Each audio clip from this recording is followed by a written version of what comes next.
welcome to the Intuitively Wild podcast. I'm your host, Rachel Levine. Living intuitively wild is about coming back home to ourselves. Here, we talk about how to live connected to ourselves, others, and nature, and make a commitment to radical authenticity, vulnerability, and acceptance. On this podcast, we delve into a wide range of topics that span the human experience. We peel back the layers and talk about the things that are often not talked about. This is a space for us all to walk and wander this path of life together. Let's dig into our roots and go deep. I'm going to follow your lead. That's the sense I got, which I love. And honestly, we're just seeing what happens. Uh-huh. Well, I'm so excited. I'm so excited to have another tea lover here and to just share in your energy. I already feel that comfort and familiarity, so that's nice. Mm-hmm. Thank you so much for having me. Happy to be here, enjoying this beautiful day. Yes, yeah. I'm feeling the spring energy coming and I'm so grateful. And, well, I want to start with I was going to say, I have a fellow Virgo here. Mm-hmm. And we had the full moon eclipse last night. I'm curious what your experience is like with that. But before we get into any of that, I want to start with my beginning question that I start all conversations with, which is, what is one thing you wish people knew about you that you don't think many do? Wow, that's a really good question. I think that what I project into the world is this fiercely independent, can hold, the whole thing all together all the time. And I can and do. And there's this really deep tenderness, I think vulnerability that I don't fully expose or fully allow people into. To be honest, I don't know that I need people to know that, but I do think that it is a contradictory, that I may appear very extroverted and very capable in this way, and that there's just a very opposing force that exists, I think, within me that is very rarely seen, even by some of the people who are the closest to me in my life. Wow. Yeah. It's so interesting. Well, I don't know you well at all, but I have been able to look at your human design chart. Mm-hmm. And I don't know if you're familiar with human design. Fun fact, I just had my chart read on Tuesday. Wow. Okay. So we have similarities that we're both manifesting generators, and we both have a 5-1 profile. Mm-hmm. So I'm not sure what you went into in your reading, but I feel like that is a big factor of the 5 energy. Mm-hmm. And I've experienced that a lot in my own life. And I think there's a Virgo essence to that too. Yeah. So that is really interesting. Mm-hmm. It doesn't surprise me because I know your chart, but through what I know of you, just perceiving you, I can see why people wouldn't. It is more of a surprise, I guess. Yeah. Interesting. Yeah. Okay. I guess we can touch back on the topic of what we were about to go into around this full moon Virgo energy. And I'm just curious what is coming up for you in your life right now. If there's a theme you feel like is really popping up or being asked for you to look at and work through and process, or anything that comes up for you around that. Yeah. I'm currently holding my 3-month initiation program into plant studentship. It's pretty amazing. We opened the month of Rose on the Leo full moon and closed it on the Virgo full moon. So it's I didn't plan it, but it happened like that. I love that. Love it too. And a really big theme that I think is relevant to, this Virgo moon, and has just been coming up for me leading up to it as well, is really having strong boundaries with myself. In this past month in the program, we've been working with Rose and doing a lot of boundary work, and how it's come up, often I think we think about boundaries and it's always against the world or other people, a relationship outward. And a lot of the work that was coming up for me was we have to have disciplines and devotions in ourself, right? Where we put our attention and how often we put it there, how much time we spend in certain zones, right? And like in the profile, like definitely have the burnout, the work addiction happening. So there's been a lot of also just being, I'm a Virgo, Sun, Mercury, 6th house through and through. So very much a worker, you know? And so just really bringing in the information around the essence of Virgo as being a practitioner, like those small steps, daily actions. And I'm really good at that. And then I can just kind of overdo it sometimes. So it's been a lot of like taking back, knowing when to close the computer, knowing when to stop trying to output creations or ideas. And I actually, yesterday, I ended my moon cycle. I make mists. So I made a mist for moon protection. I went out to the moon and watched the moon and blessed the mist so it can sit for the next 2 weeks throughout the eclipse and then be used. So that's how I spent my night. And I caught the moon like right when it was super orange coming up. Yeah. Wow, that's pretty magical. Wow. Well, I also have my sun, moon, and Mercury in Virgo, so I feel you. I'm with you. And so it sounds like you're putting up boundaries with yourself in certain areas of your life. How do you feel like you are going to prioritize that? Like really be on yourself around that? Because I think that's something that a lot of people struggle with. I think what's interesting, I guess, about being a practitioner, having rituals daily or weekly, monthly, whatever, is just it's the act of consciously deciding to be conscious with the moment, right? In a way. That in and of itself is a decision. I had something come to me recently about intention. I was like, intention is not a prayer. It's not something that you ask for. Intention it's a decision. It is a decision in your mind to be or embody a certain essence or way. That in itself is like a boundary, right? Because when you make a decision to be direct in some way, then other things get cut out.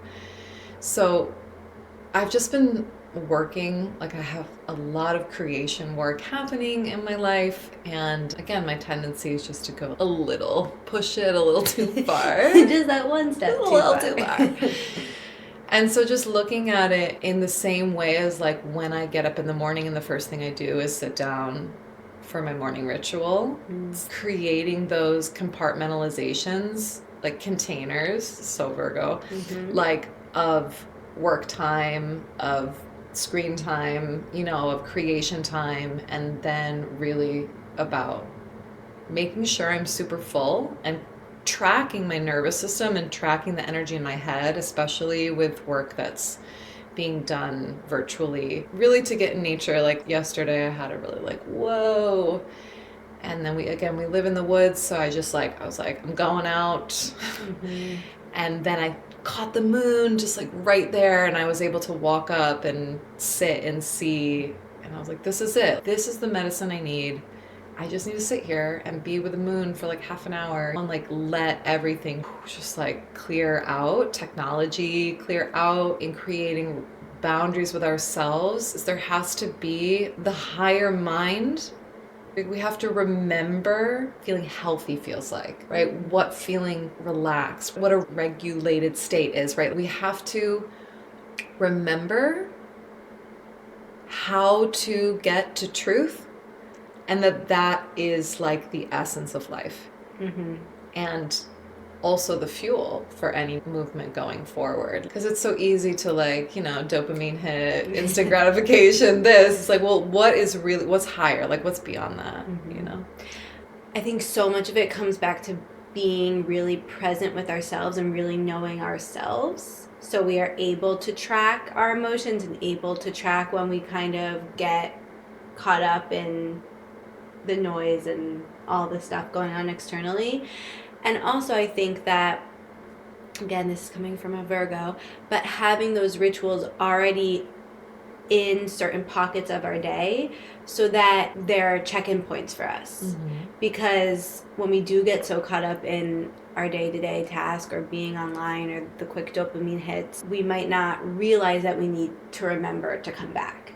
And so when we have those rituals of like, oh, I know that at this time I'm going to just take a couple minutes to breathe, or every morning I already know I'm going to do my morning ritual, it's built in those moments for us to just be and check in and feel how we're doing, because otherwise we might forget to do it. Yeah, this is one of the practices that I do and that I have my women do when we're in the boundary month is set an alarm 3 times on your phone that says check in or pause or breathe or whatever the word is that you resonate with, you know, where it's just going like, okay, what's happening in my life right now? What's happening in my body right now? What's happening in my mind right now? Like, am I good? Do I need something? Do I need to track shift? Or am I like totally right on? But just the awareness. Programming the awareness in. Yes. I know that you're working on creating more boundaries for yourself, but in other ways, is that something that always came kind of naturally to you? Or what has been your process of creating this lifestyle for yourself? Well, I mean, I guess there is a big part of my nature that I've always, even as a kid, been like a very ritualistic being, right? Spending lots of time in nature and building things and always journaling. I mean, I have journals from when I was like 5, you know, really reflective, always, and always with my stones. And 2nd grade, I remember setting up these altars, and so there's always been like a fascination there. Of course, I didn't grow up being taught about having practices or rituals. And then when yoga really came into my life, I understood because of the teachings that we were supposed to have a daily practice, right? And I struggled with it for a long time. How do I find something that I actually want to do? I did some mantra sadhanas, I did some meditations, I studied different meditation techniques, multiple, and there was just nothing that ever really stuck with me until I started working with plants and creating basically like what I call like a feminine or a slow plant medicine ceremony every day. And as someone who drinks tea and studies Cha Dao and tea ceremony, it's essentially this, right? But I felt very like, I'm not a man. I don't want to sit here and go to the cosmos and relinquish my senses. I'm a woman and I want to feel connected to the earth and the rhythms, which I always naturally have, and honor that.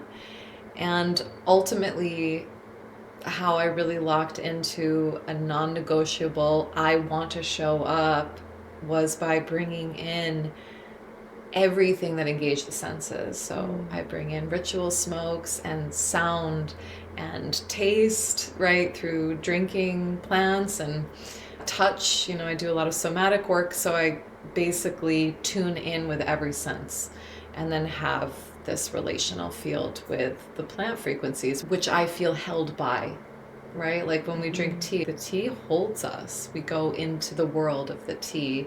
You can go into the world of flowers and the world, right, as an herbalist, you know, the world of the plants, and I'm showing up for myself and being held by the earth. So that was really my process to getting to, I do this every day. Yeah, which that's a journey. It's hard. Even when you want it, it's hard. Yeah.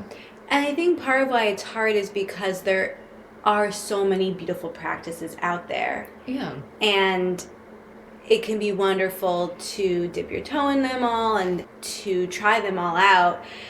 But also within those practices, there are people telling you this is the way to do it. And if you want to do it right, you have to do it in this way. And again, I think what you're speaking to is self-knowledge and being like, what works for me? And what do I truly want? And owning that and carving your own path. That's been such an important part of my journey as well. Did you ever have moments in this spirituality, wellness world, whatever we may call it, where you felt that wasn't okay? No. So I'm an Aries rising in the first house and an Aries North Node in the first house. Okay. So she does what she wants. Now, there were, of course, I've had so many teachers and I've gone really deep into the modalities that I have studied, and I really honor them, right? Like really honor the way it's supposed to be done, and, you know, to really learn from it. But it wasn't my foundation. I came to yoga when I was 18, and I did my first teacher training at 21, and was just weird and awkward and scared of myself at that age. So it was just kind of, you know, like finding my way through it. But when I was really called to the service path, and in my mid-20s, and I was like going to go to do another 200 and start teaching, I really didn't want to be told what to do. I've never been someone who can be told what to do. And the yoga that was very rigid and very alignment based, like it was so not good for me at the time, because the real foundation of my life and this work was healing the, like, I have this incredibly strong inner knowing, and nothing outside of me is representative of that, right? Everything outside of me, the way society is functioning, and especially when we grew up, there was nothing. And fighting against that and feeling like just like getting smaller and smaller in the face of the way the society was, right? And so in my mid-20s, when I was like, I have to do this my way. I have to listen, and I have to just give myself the kind of credit and the trust that I like know is here to see if it's real, or I'm never gonna know, right? I'm never gonna know unless I go 2 feet into this kind of like blind faith. You just have to go full force, right? So in that way, I've always honored my own inner knowing and myself. That was, I guess, the foundation of my healing journey. And so even as I've studied all the other modalities and techniques, like I've always remixed it, brought in pieces, and, you know, I bring in this and this. It's somewhere in my gene keys. Is like I'm like the weaver of worlds, right? So I bring pieces in and really honor everything, but I never felt like it can't be that or it can't be this way. I was like, no, it's all of it, right? Yeah. Also, my favorite word for Virgo is integration. And that's what that is too, is to really know something and to be able to embody it so much that you can weave it together with integrity and have it all find its right place. 100%. I feel the same. The modalities I've learned, I've gone and continue to go so deep with them and revere my teachers and the path. And also I'm like, I'm going to do it my own way, and I create my own thing. And I believe we learn the rules so we can break the rules.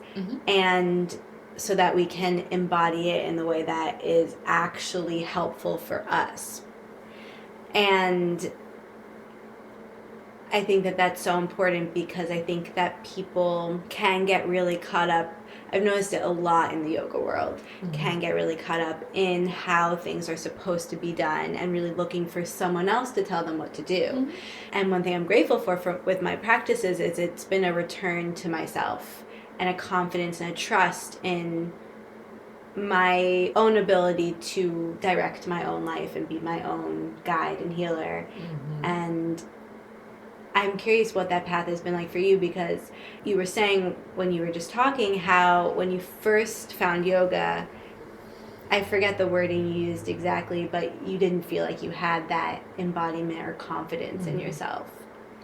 Well, when I first found yoga, I was in like the darkest pocket of my life. So there was that part of me that just felt very small and uncertain, you know. But actually, I kind of forgot about this until you just asked. When I first started practicing, I mean, it was 20 years ago now. So it was like hatha yoga. And it was the kind of thing that was like, I was a runner at the time. And so my hip flexibility was not great, you know, and it was like, your shin needs to be parallel to the front of the mat and you have to use blocks. And I was like, you know, 4 blocks like away from the ground. And horribly uncomfortable, and no permission for finding comfort and ease in the body. So that was something that, especially that happened when in my first teacher training at 21. And I remember just being so put off by that. I also grew up as a gymnast, 10 years of gymnastics, so I had a lot of mobility and technique in my body as a movement practice already. But then when I sought out another teacher and another training in my mid-20s, I ended up, my first teacher, his name was Michael Taylor, and he came from a mixed martial arts background. And a lot of his teachings were about finding the space in your own body. He gave so much room and permission for exploration. And that was everything that I needed at that moment. I needed the permission to do it my way, and he gave that. And so I just settled into that. It was like I met him, I think I probably took like 1 or 2 classes, and I was like, I'm done. I'm just gonna spend some time with this person, like healing myself. And also, obviously, I have taught and mentored and trained many people over the past 13 years, and that's all I do with anybody I work with. It's just like, you tell me. Tell me what feels right for you. What is your way? What is the thing? I can give you techniques and tools to find yourself, but I can't tell you how it is. You only know your experience, like what's right. The best teachers lead us back to ourselves. 100%. And curiosity is a trait that I think is so overlooked. I think being curious about yourself, about your life, about other people is such an important value to embody. And this is going back to something you said before, but intention being a decision. I could not agree more. I think that how we want to live our life is a choice. And if we show up and say, my intention is to be this person, and we're claiming that, we're choosing how we want to live our life, and that's so empowering. That's one reason why I really hark on about intention, is because it gives us our power back. How have you worked to cultivate that kind of embodiment in your life? And I think specifically I want to talk about this feminine path you've walked, because there's a lot of misunderstanding around feminine energy, masculine energy, all that kind of talk, but I really have loved what I've read about how you talk about it, and it's been something I'm delving into now more for myself. So I would just love to hear anything you want to share about that, your path to it, your belief around it, any of your thoughts. Yeah, totally. I mean, I'm a very fiery person, right? So one of my teachers, Mahela Bone, she says there is no masculine and feminine. There's just action-based and receptive. Like the energies are just like yin and yang, right? We're just calling them masculine and feminine. She's like, if you're a woman, you're feminine. Anything that's coming out of you, she's great. So in that nature, right, growing up, I was just a very quiet, introspective nature kid and artist kid, and like this. And then in my 20s, living in the city, and then kind of going on that path of like, I'm gonna trust myself, like, and just making that decision, like hard decision, which was important. I put blinders on. I was just like, I'm practicing. I'm going to make this my world. I am a healer. I have to do this full time. I am not an on the side healer. This is my life. How do I do it? I just have to go full devotion. And in that full devotion, it just, to me, it was so much sympathetic charge, right? I'm in the city, I'm going, I'm doing, I'm taking every opportunity to build, to grow, just action. And in my 20s also, like I said, I was a gymnast growing up, so I got into yoga and teaching really fiery asana, doing all the tricks, like tons of inversions, right? All the things. And everybody loved me for it. I was fun and charismatic and having this whole thing. And side note, in that I've been hit by cars twice in my life. One put me on the yoga path, and the second time it put me on the yin path. So in my late 20s, I think like 28, 29, I started getting these messages to slow down, and I was like, hell no, I'm killing it over here. Like, this is good, right? I'm on fire. And so I'm getting these messages and just totally not heeding them, right? So I was like, okay, I'm going to start listening now because I'm done getting hit by cars. No more cars. And I ended up getting, rear-ended on my bicycle, like right around the corner from my house. And it was a really miraculous moment. But I had a bunch of stress fractures in my sacrum, and it opened up my world to acupuncture, which I practiced like 7 years of acupuncture, like amazing. And I had a total kind of like ego death in it. I was teaching in a training at the time, and I couldn't hardly move, and I almost pulled out because I was like, I don't know who I am, like a total re-identification with my body and everything that was going on.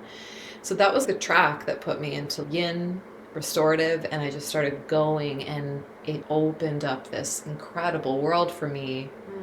And so even just with my yoga, that was the beginning of the softening and the listening and the pulling back and creating just as incredible experiences through that state of deep rest that I was with like the really fiery stuff, you know?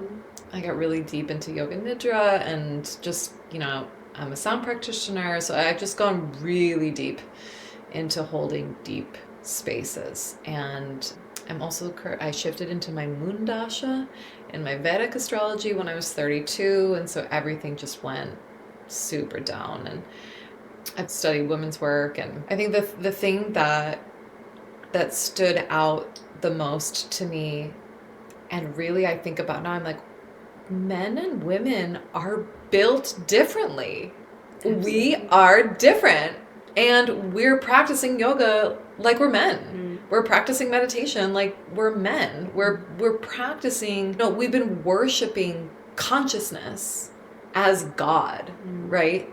Women and the earth and pleasure has been commodified and suppressed and repressed and made dirty. Pleasure is dirty, and we can commodify the earth, and your sensuality as a woman is for commodification, is for someone else. It's not for you. If it's for you, there's shame on it, right? Like, and it's not sacred. It's not holy. It's not divine. It's dirty. It's shameful. And even when you think about, I'll just think about the classic story of Shiva and Parvati, and like Shiva, consciousness, divine masculine, Parvati, like creating life in the home, making milk baths, right? Full divine of the manifest world. So again, it came through working with the plants and going like, the plants are deities. The plants are of the earth. They're the angels of the earth. They're of feminine essence.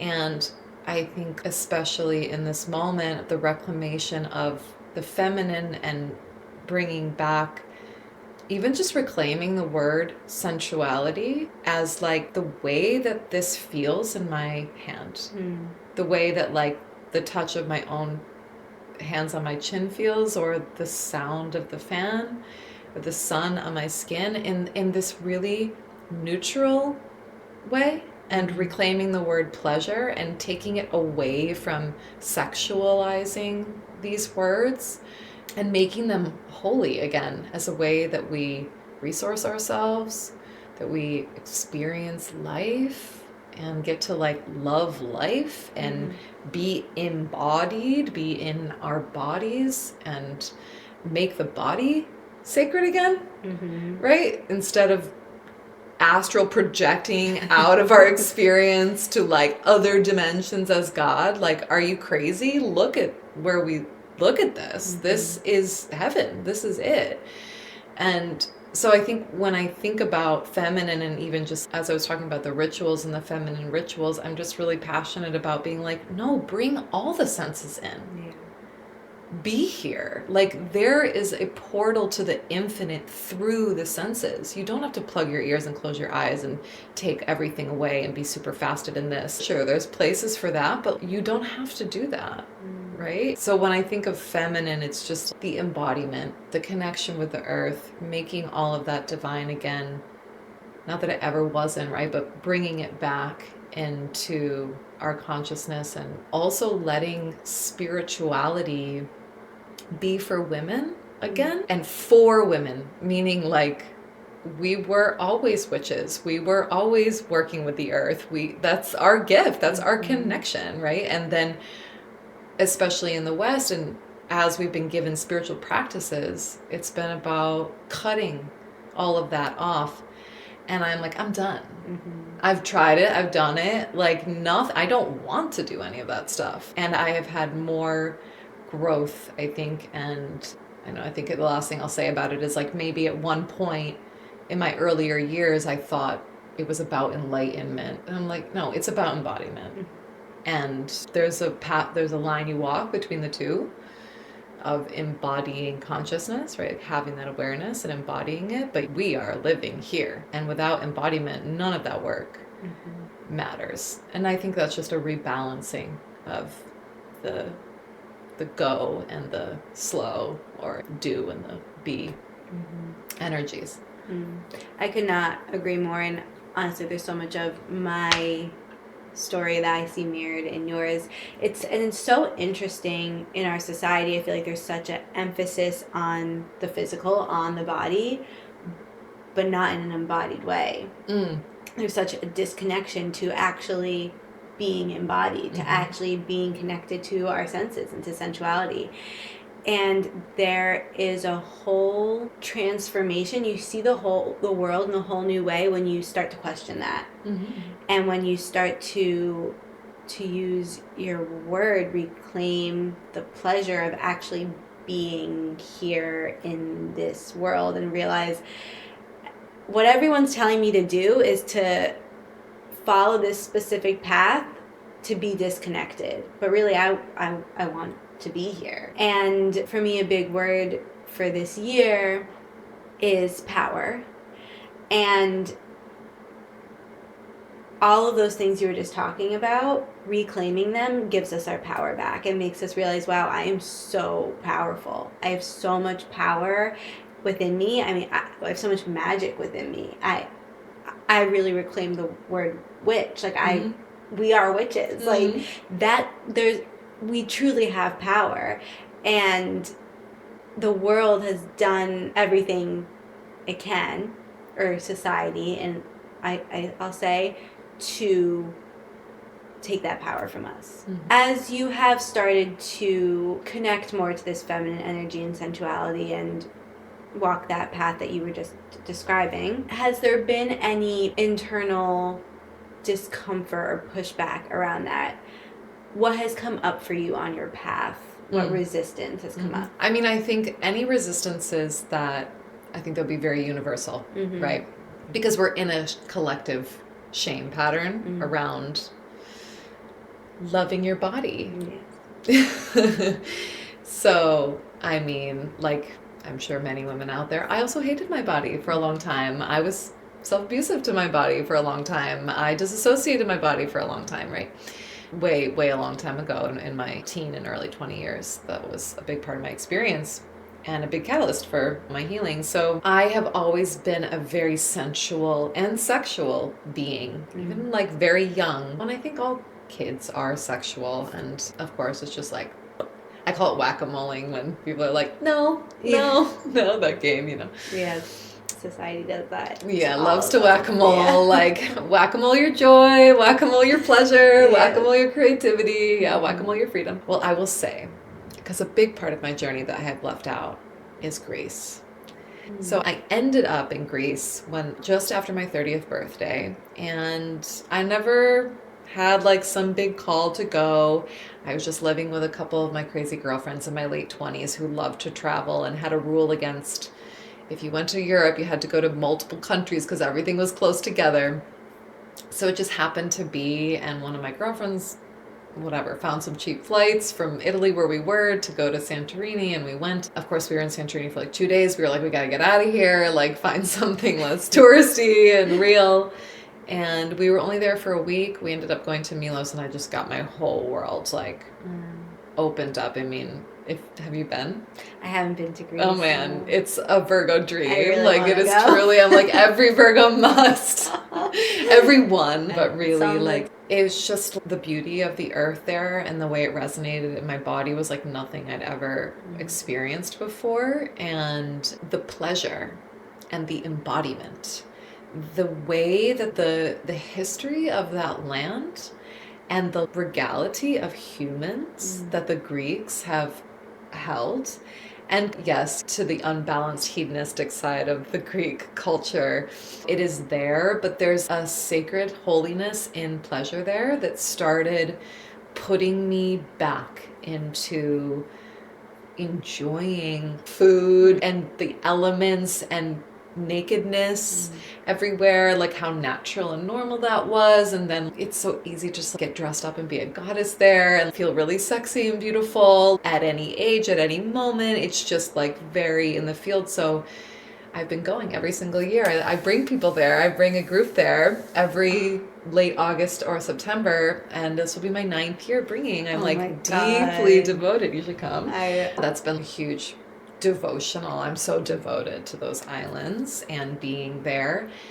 And every time I go, it's helped put me back into being able to embody that. And what's been important is that Greece has given me back pleasure, and I would give myself the permission to be in it while I was there, because you're in it, right? You're in the play.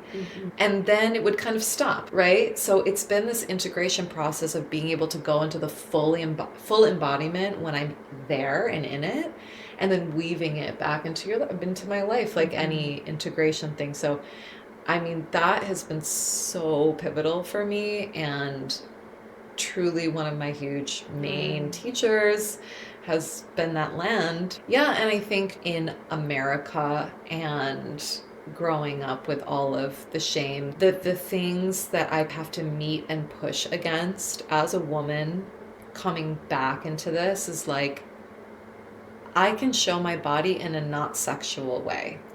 I can show myself enjoying my body in a sensual way. You can project whatever you want to onto me, and I'm not going to pick it up, right?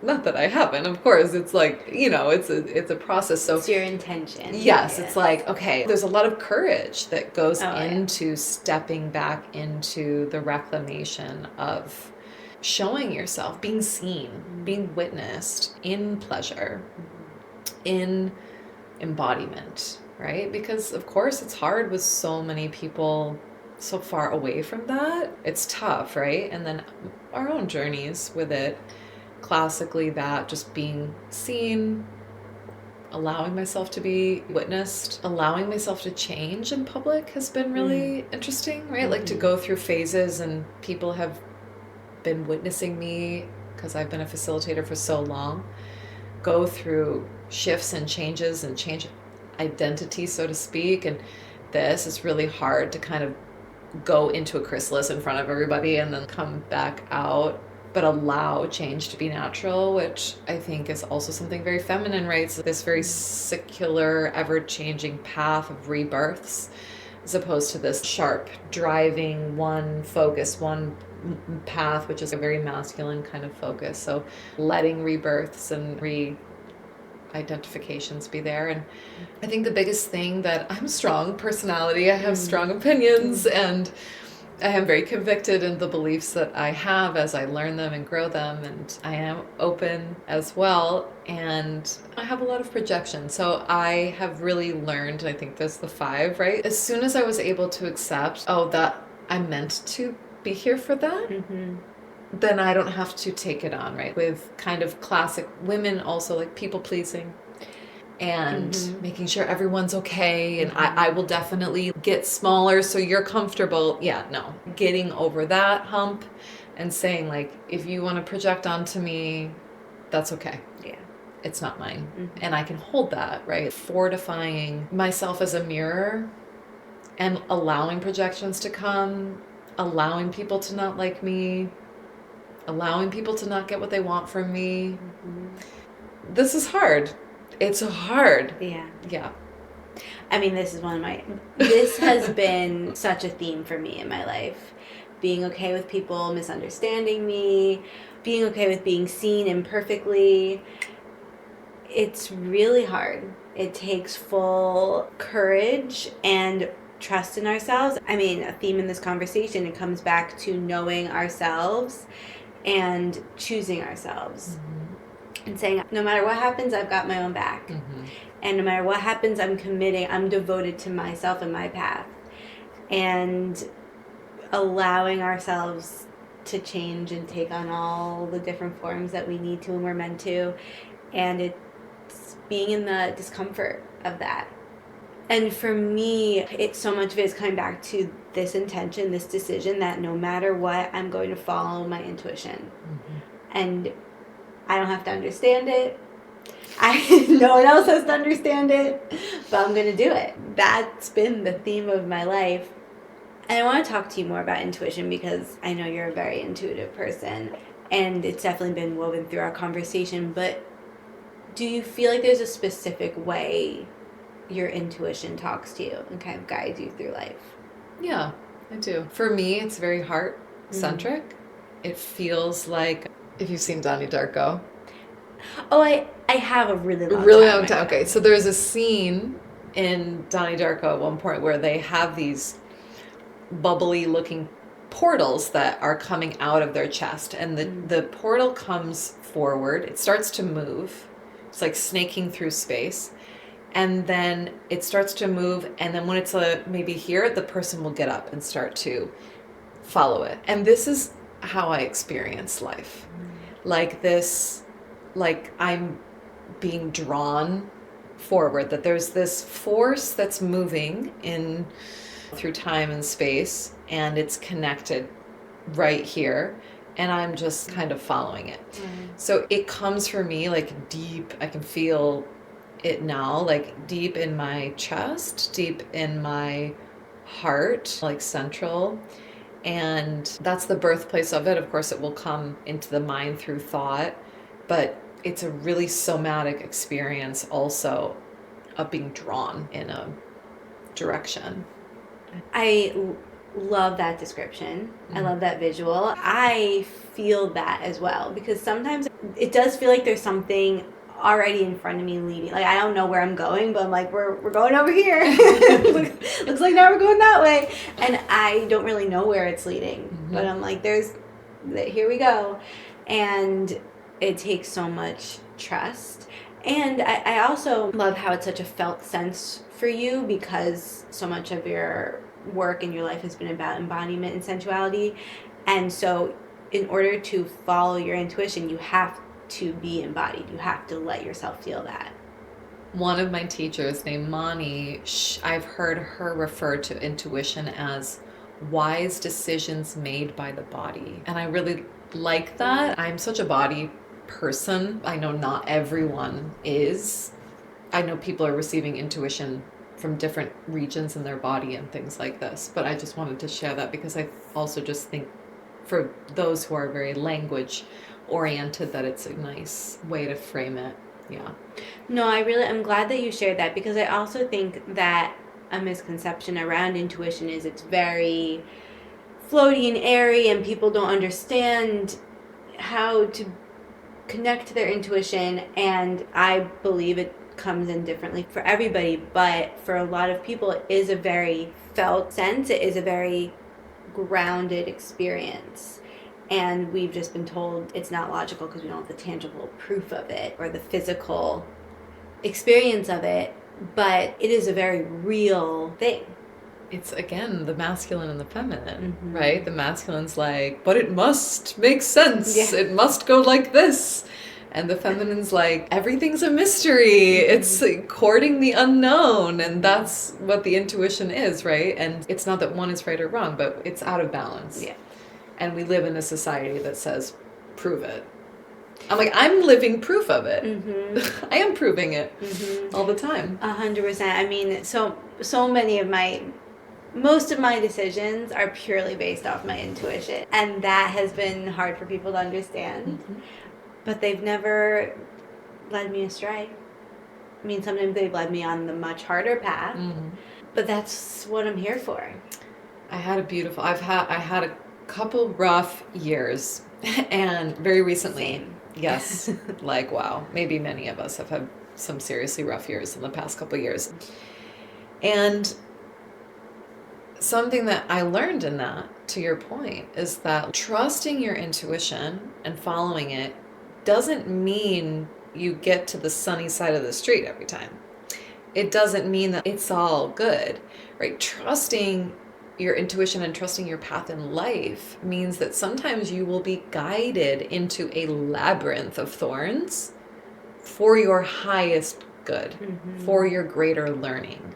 And I think that might also come with the trepidation of trusting the intuition or trusting life, is that people don't want to feel uncomfortable. And this is a whole other thing of like, well, you're uncomfortable all the time if you're not really connected, but you know, you tricked yourself into feeling attached. safe and okay. But it's like, well, if I go into the unknown, right, I'm going to be uncomfortable and I'm scared to feel uncomfortable.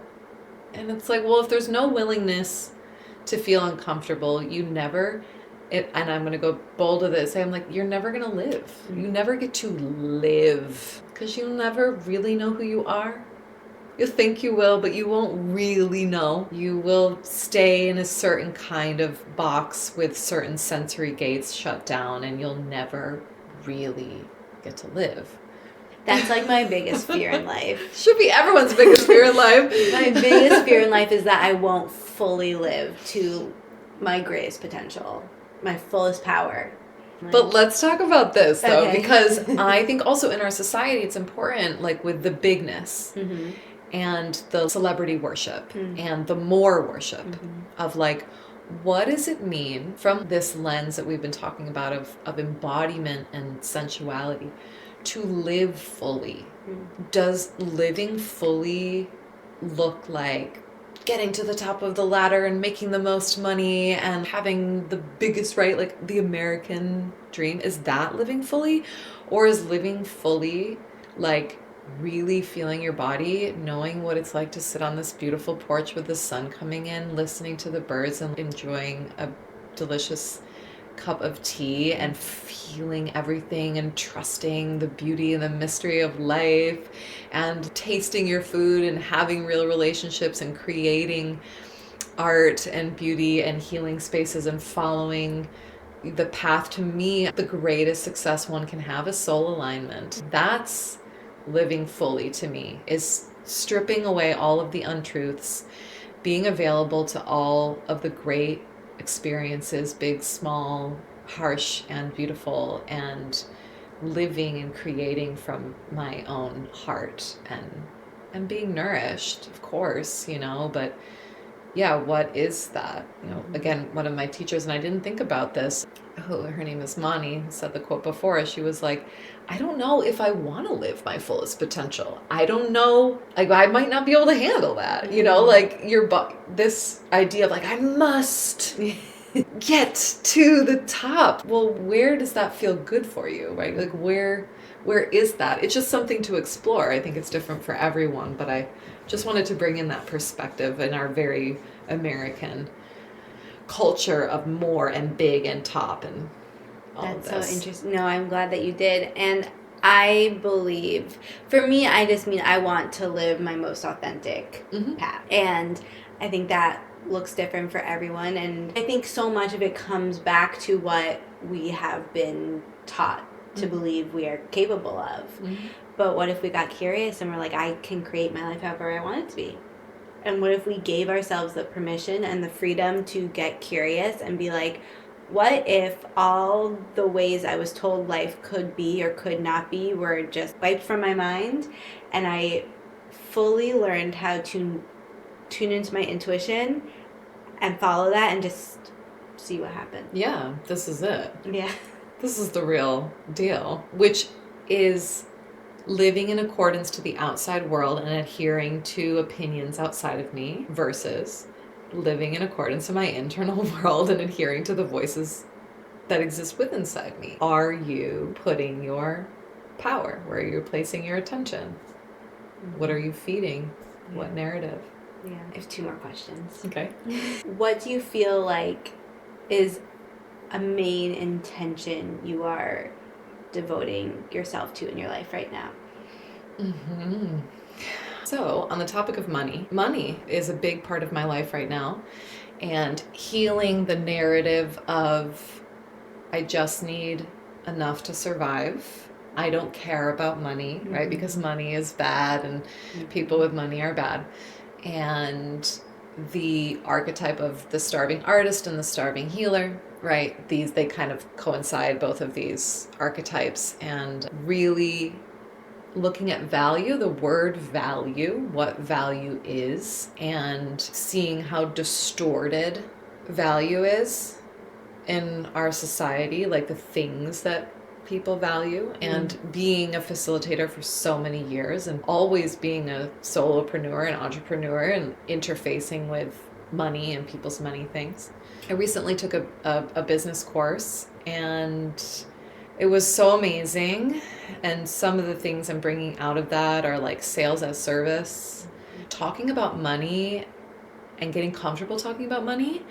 Like, one of my big takeaways is like, we can sit here and like have all this really intimate conversation about like the darkest moments of our lives and like our biggest dreams, but then like it's so taboo to talk about money. And it's like there's no difference in the vulnerability of talking about money than talking about any of these other things, and kind of normalizing that again, and changing my relationship to money and the frequency, and claiming my wanting and what I feel I really need in order to continue to serve at the capacity that I serve. And just really funny, I was going through my notes, deleting things the other day, and I had an Esther Perel quote in there that I did not delete because it's so good, and now it's coming to me in this moment, and she says, self-worth is owning our wanting. And I'm really in that right now, and I have been for a while. When I work on things for years, so it's been a while, and I'm still in the meat of that. I'm coming into greater embodied self-worth and owning my wanting, and specifically around money and my lifestyle and how I want to feel supported by the work that I do. So important. For me, money is freedom. I want to be free to live the lifestyle I want to live. I want to be free to follow my intuition. And money, it has become taboo, and it has become, money and sex, I feel like, are these 2 topics that are so hard for us to talk about. And I think they're also power. And it's just another way of taking our power away, especially women. And I think it's so important to talk about money. And I think it's so important because I, again, see a lot of my path mirrored in what you're saying, and I'm also on that path, and I'm really glad you brought that up. And walking with you. Yeah, nice. Let's do it. I'm like, let's go. My partner and I have been on it. We're like, let's go. Change this history in our bodies and DNA, family lines and things. I know. I'm always thinking, like, where did I get that from? My parents. Yeah. Great parents. Okay. Living intuitively wild means living dedicated to your true, authentic self, no matter what. How do you feel like you live intuitively wild? Oh, I mean, I only do what I feel called to do, and I always follow it very courageously, meaning I take the trainings when I don't have the money because I know I need to learn it for my growth. I am very good at leaping into the unknown, where to the point of people being like, that might be dumb. Yeah. And I'm like, but I feel it, so I'm going. And I opened my studio in this little town, not knowing not one person to take my class, not one person to come and help me teach, to teach there. But I was like, the energy was so strong. I was like, I gotta do it. And so That's it. That was the intention and decision I made when I was 25 years old, and I'm 38, and that's it. That's how I live. And I've exercised all of the other parts. That is power, and that is so felt. That intention, deciding to devote your life to that intention, and then walking with that energy impacts the world without you doing anything else. Thank you so much for being here. Yeah, thanks for having me. It's This such a was great, so much fun. I feel like every time I get to do this, I like walk down my little memory lane. I'm like, oh, what a life. Yeah. I know the reflection of it is empowering. Thank you so much for joining me on this episode of Intuitively Wild, the podcast. I hope it helped deepen your connection to yourself, sparked some insights, and inspired you to live intuitively wild. If you enjoyed this podcast, it would mean so much to me if you would share it with others and leave a rating and review. And please reach out to me. I would love to connect with you. I will see you next time for more magic.